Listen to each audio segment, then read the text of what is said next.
नमस्कार साथियों, मैं एम के गोरिया। अपने टॉपर्स अकेडमी के यूट्यूब चैनल पर आप सभी का स्वागत है। देखिए, साइकोलॉजी के अंदर आज जो अपनी पहले जो एक श्रृंखला चल रही है वीडियोस की, जो शिक्षक भर्ती परीक्षाएं जो अभी वर्तमान में है उनको लेकर, तो उसके अंदर जो समायोजन अपने टॉपिक लगता है साइकोलॉजी के अंदर।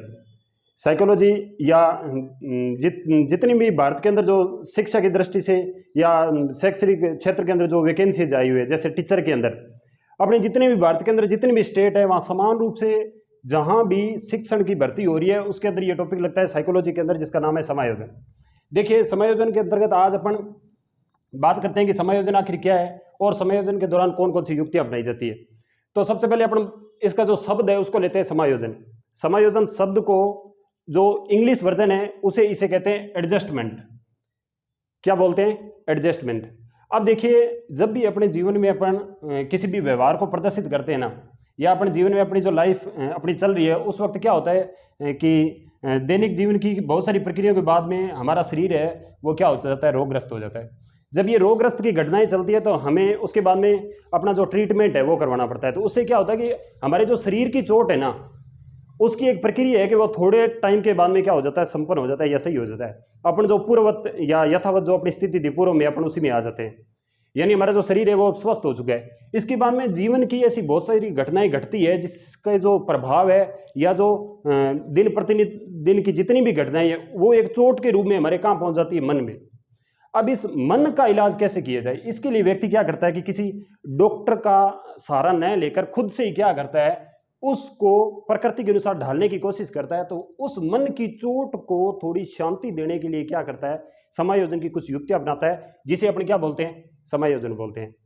देखिए, इसका एक वर्जन है एडजस्टमेंट। एक दूसरा इस टॉपिक के अंदर खास बात यह है कि इसके अंदर जितने भी शब्द है ना, आप इन शब्द की जो मैंने सामने लिख रखा है ना, जो इंग्लिश वर्जन, इनका खास तौर से ध्यान रखना है। प्रश्न यही से पुट होता है, अगर प्रश्न ये आ गया ना कि नकारना क्या है और नकारना के लिए उसने शब्द कोई और दे दिया हिंदी का वर्जन, तो वहां आपको खास तौर से ये ध्यान रखना है कि वहां आपको ये शब्द तो जरूर ही मिलेगा।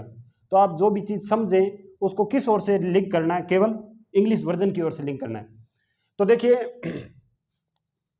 कोई भी समायोजन जब व्यक्ति करता है तो वो क्या करता है कि कोई भी व्यक्ति होता है उसकी एक तो प्रकृति के साथ उसकी क्या आवश्यकता है और एक उसकी खुद की क्या आवश्यकता है। जब इन दोनों के बीच में जब वो एक कार्य या एक रास्ता अपनाता है तो उसे ही अपन क्या कहेंगे, समायोजन कहते हैं।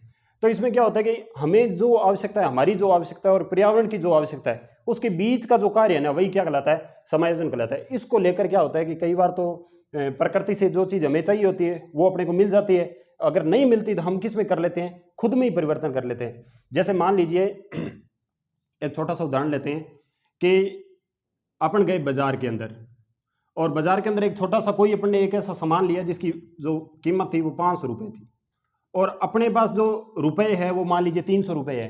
तो अब अपने को एडजस्टमेंट करना है, वहां एक ऐसा रास्ता अपनाना है, जो जो अपन वस्तु लेना चाहते हैं वो 500 वाली न लेकर कितने वाली ले लें, जो रुपए अपने पास है वही उसी वाली ले लें। या तो अपन क्या करें कि 500 रुपए को अपना लें, जो चीज हमें चाहिए उसको ले लें, अन्यथा वो चीज अपनाएं जो हमारे पास है। यानी या तो आप खुद के अंदर परिवर्तन कर लीजिए या जैसी प्रकृति की आवश्यकता है उसके अनुसार अपने को ढाल लीजिए। तो इसी को क्या कहते हैं, समायोजन बोलते हैं। इसके बाद में क्या होता है कि समायोजन के लिए कुछ ऐसी परिभाषाएं हैं जिन्हें बार बार परीक्षा का जो एग्जामिनर है वो बार बार रिवाइज कर रहा है। ऐसी 2-3 परिभाषाएं मैं यहाँ लेकर आया हूँ। जैसे अपन पहली परिभाषा की बात करें जिसका नाम है बोरिंग तथा लैंगफील्ड की परिभाषा है।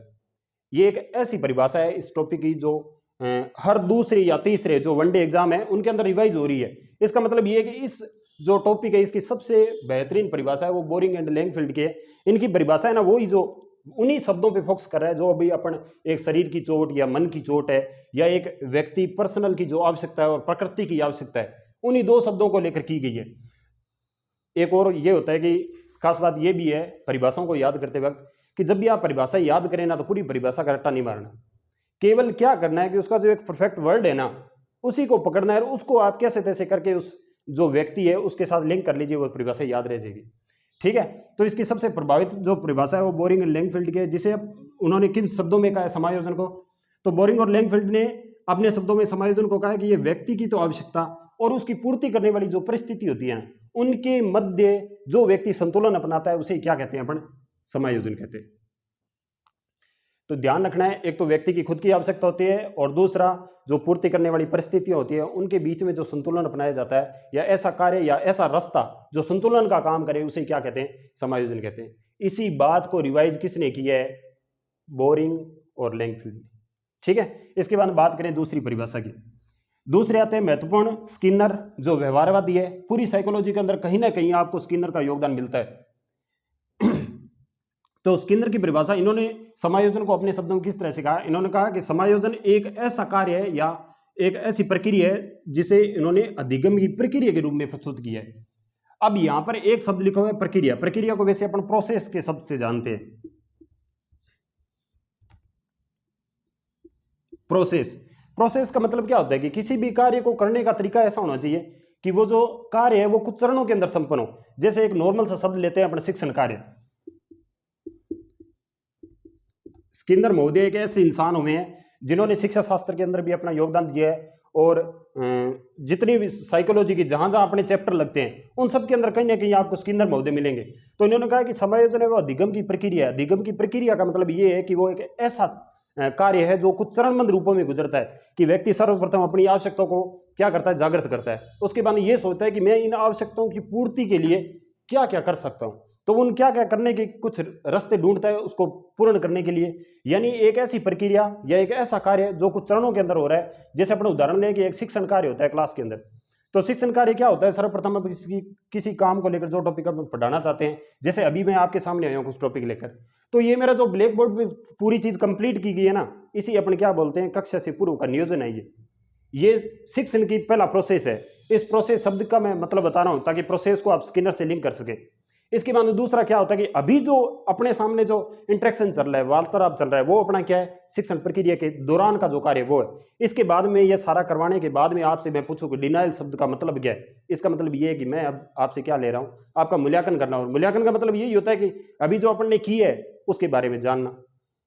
तो ये एक क्या थी, प्रोसेस थी, और किसकी थी, शिक्षण की। इसीलिए स्किनर ने कहा है कि व्यक्ति जब भी समायोजन करता है ना, तो वो कुछ चरणबद्ध प्रक्रियाओं से गुजरता है। सबसे पहले उसकी एक आवश्यकता होती है, फिर वो आवश्यकता को मिटाने के लिए कुछ रास्ते खोजता है, और उनमें से एक ऐसा कोई रास्ता चूज कर लेता है जिससे उसकी आवश्यकता की पूर्ति हो जाती है। उसे स्किनर ने क्या कहा, समायोजन कहा।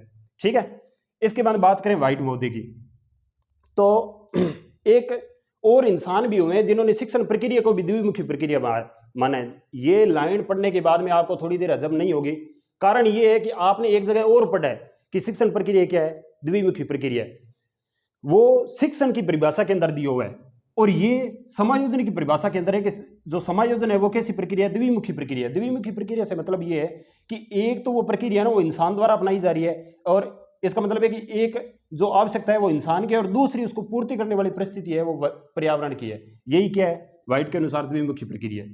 ठीक है, इसके बाद बात करते हैं कि जो समायोजन होता है इसे अपन अपनाने के लिए अपने दैनिक व्यवहार में कौन कौन से उपाय अपनाते हैं। तो इनको लेकर सर्वाधिक प्रश्न आते हैं। अब अगर यहां से प्रश्नों की बात करें ना, तो पहला प्रश्न तो यही आ सकता है कि समायोजन शब्द का मतलब जो इन रूपों में अपने समझा है वही आ सकता है।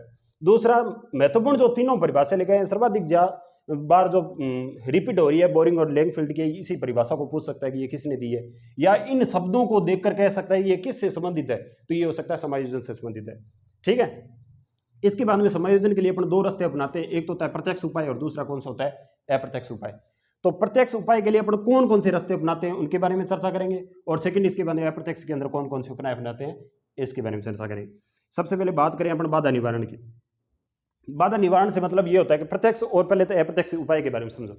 प्रत्यक्ष उपाय वे होते हैं जो व्यक्ति डायरेक्ट समस्या पे वार करता है और समस्या का समाधान कर लेता है, और दूसरा अप्रत्यक्ष उपाय वो होता है जो उस समस्या से दूर भागने की कोशिश करता है। यानी वास्तविक जो समस्या है ना, जिसकी वजह से व्यक्ति असंतुलित हो रहा है, जिसकी वजह से क्या हो रहा है, व्यक्ति असंतुलित हो रहा है, उस समस्या से दूर भागने के लिए कुछ ऐसे तरीके अपनाता है। यानी अपनी जो मन के अंदर कुछ ऐसी रचनाएं करता है जिसे अपन किस रूप में पढ़ेंगे, अप्रत्यक्ष उपाय के रूप में पढ़ेंगे।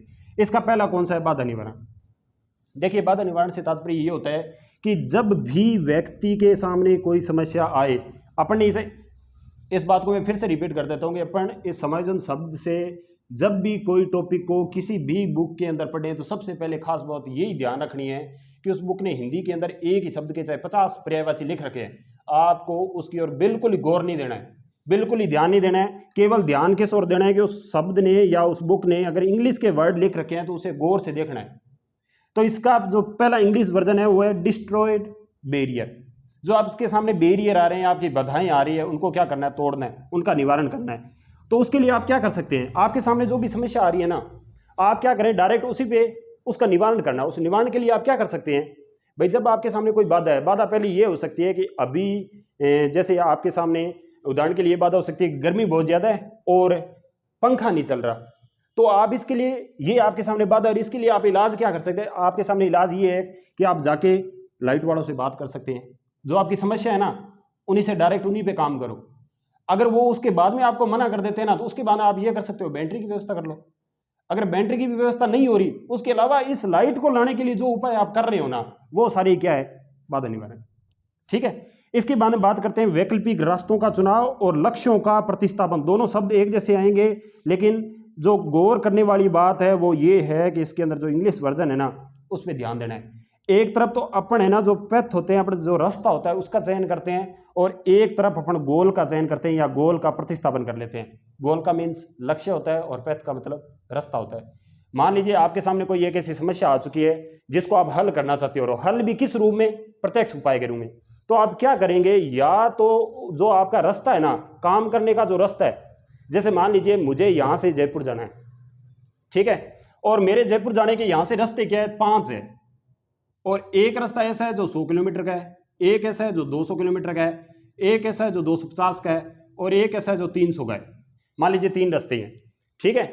अब मैं एक ऐसा कौन सा रास्ता अपनाऊं जहां से मेरा जो जो पथ चेंज करने की वजह से ही क्या हो जाए, जो बीच में आने वाले 5 काम भी निकल जाए, और जिस काम के लिए मैं उन रास्तों को चेंज कर रहा हूं वो भी पूर्ण हो जाए। तो इनसे हो सकता है मैं जिस 100 किलोमीटर से जा रहा हूं ना, वो आसान हो सकता है काम, मान लीजिए वायु मार्ग है वो, लेकिन मेरे बीच में जो 10 काम है ना वो टल जाएंगे। तो रास्ता आप ऐसा अपनाइए जिससे आपकी जो समस्या है वो क्या हो जाए, दूर हो जाए। मान लीजिए आप अभी कंपटीशन की तैयारी कर रहे हैं, और आप क्या कर रहे हैं, पिछले 2-3 सालों से कंपटीशन की तैयारी कर रहे हैं, और 1-2 कंपटीशन के अंदर आप रह गए हैं।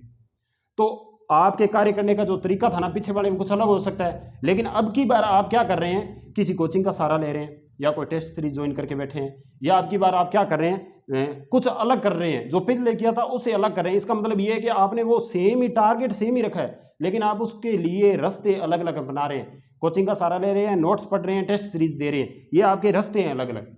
इससे पहले आपने केवल सेल्फ स्टडी की है, तो उससे अलावा आपने अभी क्या किया, लक्ष्य चेंज नहीं किया है। ये ध्यान रखने वाली बात है, आपने लक्ष्य नहीं चेंज किया, केवल क्या किया, रास्ते चेंज किए उस लक्ष्य तक पहुंचने के लिए। अगर आप इस लक्ष्य तक नहीं पहुंच पाए तो आप क्या करेंगे, अब की बार पूरे लक्ष्य को चेंज कर देंगे। जैसे मान लीजिए अभी अपन समय जो उनका टॉपिक वैसे टीचिंग के लिए लगता है, तो अपन सभी ये टीचर के लिए बात करें। मान लीजिए आप सभी टीचर की तैयारी कर रहे हैं, और आपका तृतीय श्रेणी, द्वितीय श्रेणी या फर्स्ट ग्रेड किसी भी श्रेणी के अंदर चयन नहीं होता, तो आप क्या कहेंगे, कोई बात नहीं, इसके अंदर नहीं हुआ ना, तो अपन आरएस की करते हैं, या अपन आईएएस की करते हैं, पीसीएस, कोई भी स्टेट का पीसीएस है ना, उसके लिए आप करने लग जाए, या आप निम्न से उच्च की ओर या उच्च से निम्न की ओर जाए, तो आप पूरे को क्या कर देते हैं, लक्ष्य को चेंज कर देते हैं। ये प्रत्यक्ष उपाय के अंदर तीसरा हो गया कि जब किसी आवश्यकता की पूर्ति एक रास्ते से नहीं हो या एक लक्ष्य से नहीं हो, तो उस पूरे लक्ष्य को चेंज कर देना क्या कहलाता है, लक्ष्यों का प्रतिस्थापन कहलाता है।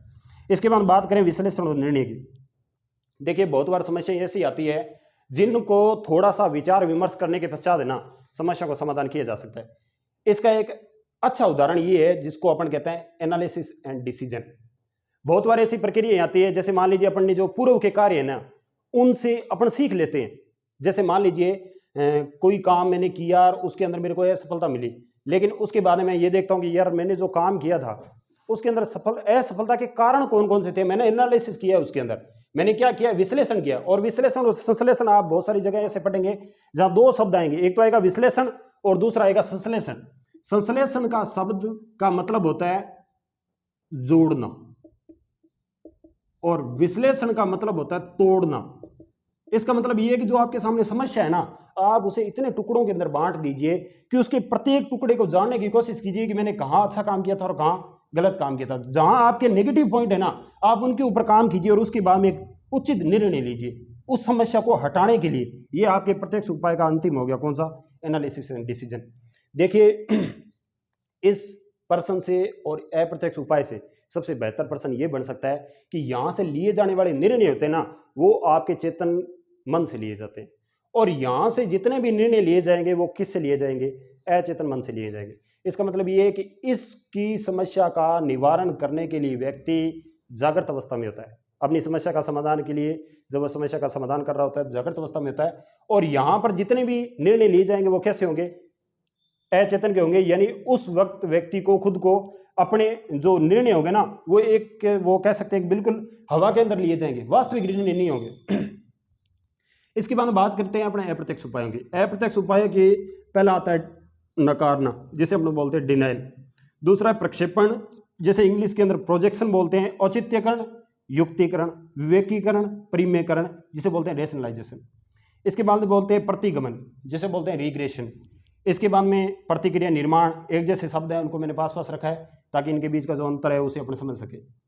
प्रतिक्रिया निर्माण है, इसको बोलते हैं रिएक्शन फॉर्मेशन। इसके बाद क्षतिपूर्ति, जिसे बोलते हैं कंपनसेशन। इसके बाद तदात्मीकरण और आत्मीकरण, अच्छे शब्द हैं, समझ में कम ही आते हैं, देखते हैं। आइडेंटिफिकेशन, इसके बाद एसिमिलेशन। इसके बाद पलायन, इसके बाद अलगाव। पलायन को स्केपिंग बोलते हैं, और इसके बाद अलगाव आता है जिसे डिसोसिएशन बोलते हैं, डिसएसोसिएशन। इसके बाद विस्थापन आता है और स्थानांतरण आता है, दोनों शब्द एक साथ रखे जाते हैं, जैसे डिस्प्लेसमेंट बोलते हैं और स्थानांतरण को ट्रांसफर बोलते हैं। इसके बाद बात करें दमन, दमन को रिप्रेशन बोलते हैं, और यह आता है शमन, जिसे सप्रेशन बोलते हैं। इसके बाद आता है उदातीकरण, परिशोधन, उन्नयन और मार्गांतरीकरण, जिसे बोलते हैं सब्लिमेशन। तो इसका जो पहला शब्द है नकारना, इस पे बात करें, डिनाइल। बहुत बार क्या होता है कि एक अच्छा सा उदाहरण ये है कि आजकल अगर मैं भी आप तक पहुंच रहा हूं ना, तो इसका माध्यम ये है कि मेरी जो वार्तालाप है वो आप तक पहुंचने का माध्यम आपका मोबाइल फोन है ना? हाँ, तो जो मोबाइल फोन है वहां आप जो भी प्रोग्राम यूज लेते हैं मोबाइल के अंदर, कई बार बहुत सारी ऐसी एप्लीकेशन आते हैं जिसको अपन नकारते हैं। नकारने का मतलब है कि अनसुना कर देना। आप सुनते जरूर हैं, लेकिन उन जो सुनने वाले को आप ऐसे नकार देते हैं जैसे आप सुन ही नहीं रहे। तो इसके लिए एक अच्छा उदाहरण ये है कि जब भी आपके सामने बहुत सारी ऐसी एप्लीकेशन आती है जिसको आप बिल्कुल ही डिनाइल कर देते हो और वो डायरेक्ट आपके जो टारगेट है वहां ले जाता है, तो इसके लिए एक उदाहरण ये ले सकते हैं कि एक बार क्या होता है कि एक घर के अंदर पिता होते हैं, वो पुत्र को आवाज लगा रहे होता है, और पुत्र क्या कर रहा होता है, ग्राउंड में खेल रहा होता है। तो वो ग्राउंड में खेलते हुए बिल्कुल ही उनको नहीं सुनता, लेकिन आवाज उस तक पहुंच रही होती, वो इसलिए नहीं सुनता, अगर आवाज लगा दी, अगर सुन लिया तो वो कहेंगे आजा, तो इसलिए वो क्या करता है, उसको बिल्कुल नकार देता है। या इसके लिए एक एग्जांपल और ले सकते हैं कि नकारने को ये बोल सकते हैं, अच्छा उदाहरण तो ये हो सकता है व्यवहारिक, जैसे अपन बस के अंदर यात्रा करते हैं ना, बस के अंदर यात्रा करते वक्त क्या होता है कि जब भी अपन बैठते हैं तो उसके बाद में कोई महिला अपने पास आती है, और महिला सामने से आने के बाद अपनी तरफ देखती है, और अपन क्या करते हैं, अपना जो मुख होता है उसको नीचे कर लेते हैं। इसका कारण ये है कि महिला आपसे ये चाह रही है कि आप मेरी तरफ देखो और आप सीट से खड़े हो जाओ, और आप ये चाह रहे हो कि हम सीट में खड़ा नहीं होना चाहते, इसलिए आप मुख को दूसरी तरफ फोड़ लेते हो। इसका मतलब ये है कि आप उसे क्या कर रहे हो, डिनाइल कर रहे हो। ठीक है, इसके बाद बात करते हैं प्रक्षेपण की। प्रक्षेपण में होता है प्रोजेक्शन। प्रोजेक्शन का मतलब होता है कि अपनी कमियां है ना, जो आप वो क्या करते हो, किसी और के ऊपर गिरा देते हो। जैसे नाच न जाने आंगन टेढ़ा, नाचना आपको नहीं आता, लेकिन आप क्या करते हो, आंगन को दोष दे देते हो। अपनी जो कमी है ना, उनके दोष है ना, वो किसी और पे गिरा देते हो आप। ठीक है, इसके बाद बात करें औचित्यकरण की, या युक्तिकरण की, विवेकीकरण की, परिमेयकरण की, रेशनलाइजेशन की। देखिए यहां क्या होता है, आपके जितनी भी कमी है या दोष है ना, आप उनको छुपाने के लिए एक ऐसा तर्क देते हैं, एक ऐसा औचित्य देते हैं जो वास्तविक लगता है, जो सच्चा लगता है। जैसे लोमड़ी ये कहती है कि अंगूर खट्टे हैं, ठीक है, ये एक उदाहरण हो गया औचित्यकरण या युक्तिकरण का। इसके अलावा और क्या हो सकता है औचित्यकरण या युक्तिकरण का? इसके अलावा एक ये हो सकता है कि जब आप किसी एक परीक्षा के अंदर सफल नहीं होते ना, तो आप क्या कहते हैं, उस परीक्षा की सफलता के लिए पीछे एक तर्क देते हैं कि ये परीक्षा क्या हो चुकी है, परीक्षा का जो पेपर है वो कैंसिल हो चुका है। कैंसिल होने का कारण ये होता है कि पेपर आउट हो चुका है। अब आउट होने का आप क्या दे रहे हो, कि ऐसा तर्क दे रहे हो जो अपनी असफलता को छुपा रहे हो। ठीक है, जैसे अभी हाल ही में संपन्न हुई थी रीट की परीक्षा, तो उसके अंदर जिसका चयन नहीं हुआ है ना, उसके मुख से आप एक ही बात सुनोगे कि क्या हो गया, पेपर आउट हो गया। तो वो पेपर आउट होने का और अपनी सफलता और असफलता के बीच में जो समायोजन कर रहे हैं ना, उसे अपन क्या बोलते हैं, औचित्यकरण, युक्तिकरण, विवेकीकरण, परिमेयकरण, जिसे बोलते हैं रेशनलाइजेशन। अपनी कमियों के लिए एक ऐसा बहाना बनाना जो वास्तविक में सच लगे, उसे क्या बोलते हैं, औचित्यकरण बोलते हैं। इसके बाद बात करें प्रतिगमन की। प्रतिगमन का मतलब होता है पूर्व की अवस्था की ओर लौटना।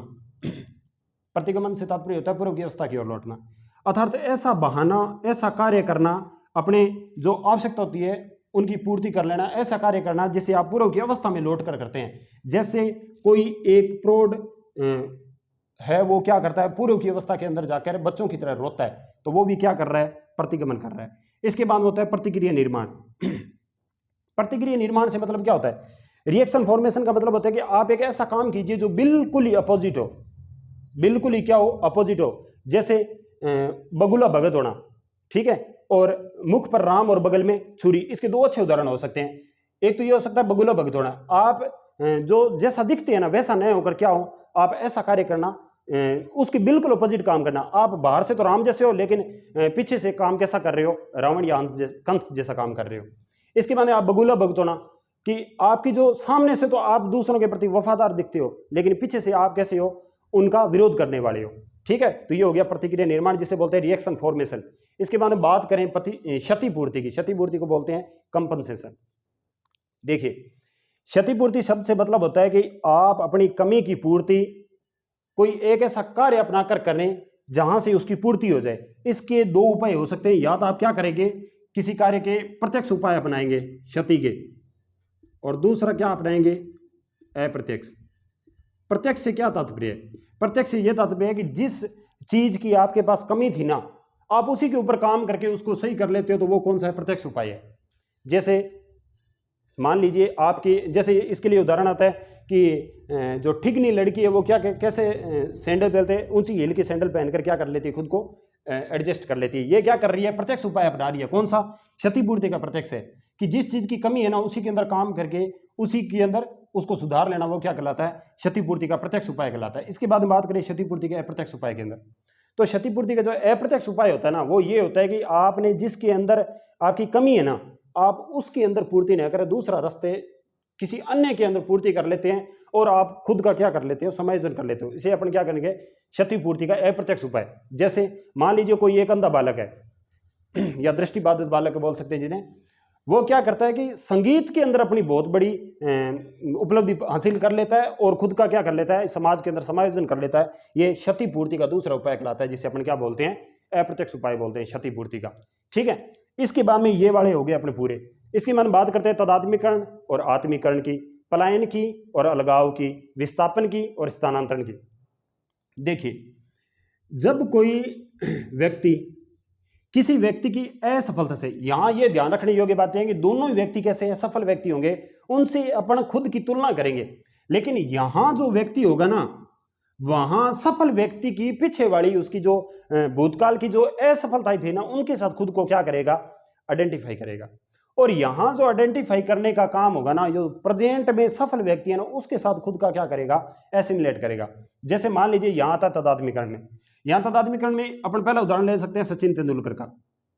कैसे कि किसी एक लड़के का 10वीं कक्षा के अंदर या 12वीं बोर्ड की परीक्षा होती है, उसके अंदर फेल हो जाता है वो, तो वो क्या करता है, अपने पिता या घर वालों को ये उदाहरण देता है कि सचिन तेंदुलकर क्या 10वीं में पास था क्या, फिर भी वो आज बड़ा नाम कर रहा है। इसका मतलब ये है कि जो व्यक्ति असफल है, उसकी भूतकाल की जो असफलता है उसके साथ अपन खुद को अटैच कर लेते हैं, और अपना समायोजन का जो तरीका अपनाते हैं उसे क्या बोलते हैं, तदात्मीकरण बोलते हैं।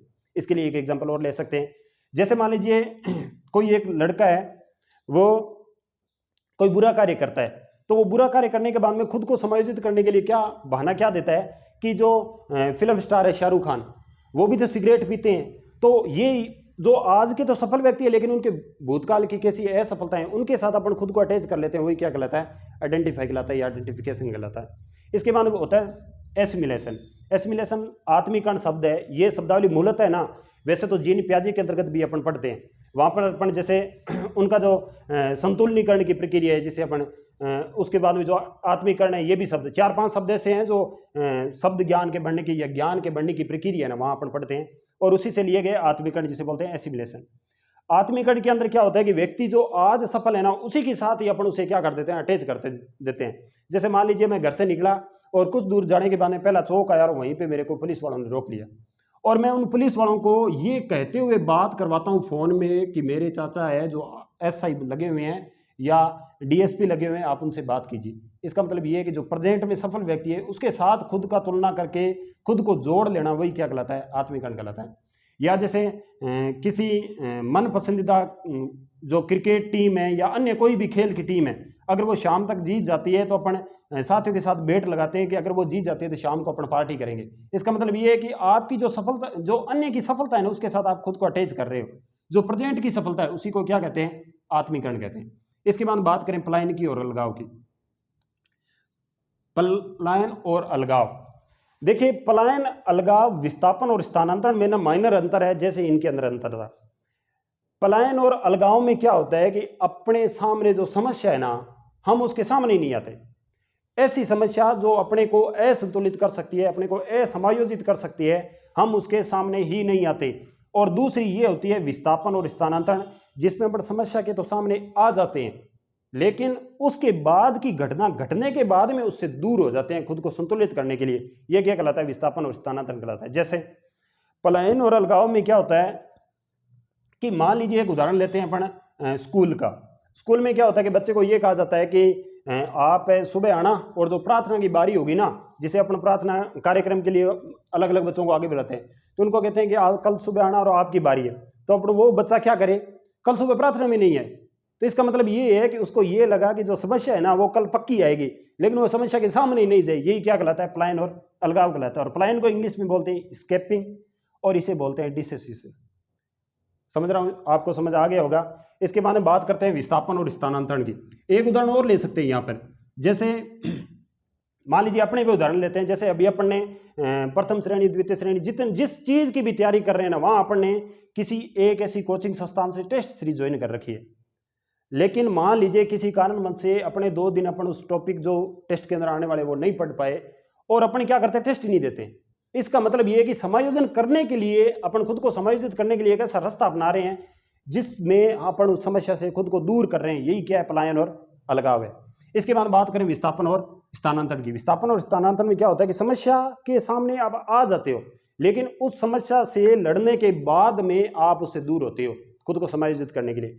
जैसे मान लीजिए एक लड़का है, वो घर पे जैसे ही आता है तो पिताजी उसे डांट देते हैं, तो वो डांट खाने के बाद में क्या करता है, घर से दूर चला जाता है। इसे अपन क्या बोलते हैं, यहां ये ध्यान रखने योग्य था कि यहां ऐसी कोई घटना ही नहीं हुई थी। वो जो घटना घटित होने वाली थी ना, उससे पहले ही दूर हो जाता है। और यहां ये होगा कि घटना घटित हो जाएगी, उसके बाद में दूर होगा, खुद के संतुलनीकरण के लिए उसके बाद में दूर होगा। इसी क्या बोलते हैं, विस्थापन या स्थानांतरण बोलते हैं। इसके बाद बात करें विस्थापन के किसी अन्य उदाहरण की, तो इसके अंदर ये ले सकते हैं कि कुछ लोग ऐसा करते हैं,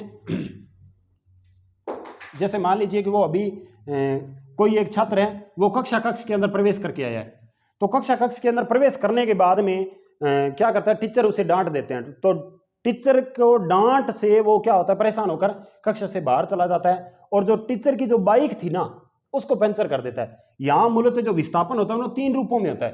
पहला तो यह होता है कि जब आप किसी हायर जो व्यक्ति है उसे आप निम्न स्तर की ओर आते हैं ना, तो उसमें आप अपना जो गुस्सा है उन पे उतार देते हो, वो भी स्थानांतरण है, जिसे अपने विस्थापन भी बोलते हैं। जैसे कोई बॉस है, वो अपने सबॉर्डिनेट को डांट देता है, तो वो जो व्यक्ति है वो घर आके अपने बच्चों पे, वो जो जिनके जो प्रक्रिया है उन पे उतारने की कोशिश करता है या उनको पीट देता है। तो ये भी क्या है, एक तरह का विस्थापन या स्थानांतरण कहलाता है। ठीक है। इसके बाद बात करें दमन और शमन की। तो दमन और शमन है ना, शमन एक ऐसी प्रक्रिया है जो चेतन मन से की जाती है, और ये एक ऐसी प्रक्रिया है जो अचेतन मन से की जाती है। दोनों में माइनर डिफरेंस है। देखिए, दमन को बोलते हैं रिप्रेशन और इसको बोलते हैं सप्रेशन। रिप्रेशन का मतलब होता है कि आप दिन की ऐसी कोई एक घटना जिसे आप बार बार क्या है, याद कर रहे हैं और खुद को समायोजित नहीं कर पा रहे, तो वो घटना क्या है, आपके अचेतन मन के अंदर ऐसे दौड़ रही है कि सामने बार बार सामने आ रही है, जिससे आप खुद को क्या कर रहे हो, असमायोजित महसूस कर रहे हो। वही क्या कहलाता है, दमन कहलाता है। इसके बाद आप ये सोचकर उसे बाहर निकाल दें कि कोई बात नहीं, जो हुआ सो हुआ। जैसे मान लीजिए एक उदाहरण लेते हैं, रोजाना सुबह सुबह अपने पास अखबार वाला आता है, तो अखबार वाले से आज आपकी तांग झांग या नोक झोंक हो चुकी है। उसके बाद में आप पूरे दिन ये सोचते रहते हो कि उस अखबार वाले ने मेरे को ऐसे कहा तो कहा कैसे, आज मैं उसे देख लूंगा, अपने साथियों को इकट्ठा कर लूंगा।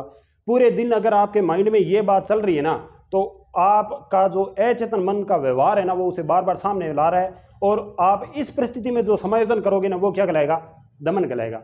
आप ये सोच रहे हैं कि चलो जो कुछ हुआ ठीक हुआ, अभी ये है कि अभी जो प्रेजेंट का वर्क है ना, मैं उस पर ध्यान दूं, तो यही क्या कहलाता है, शमन कहलाता है।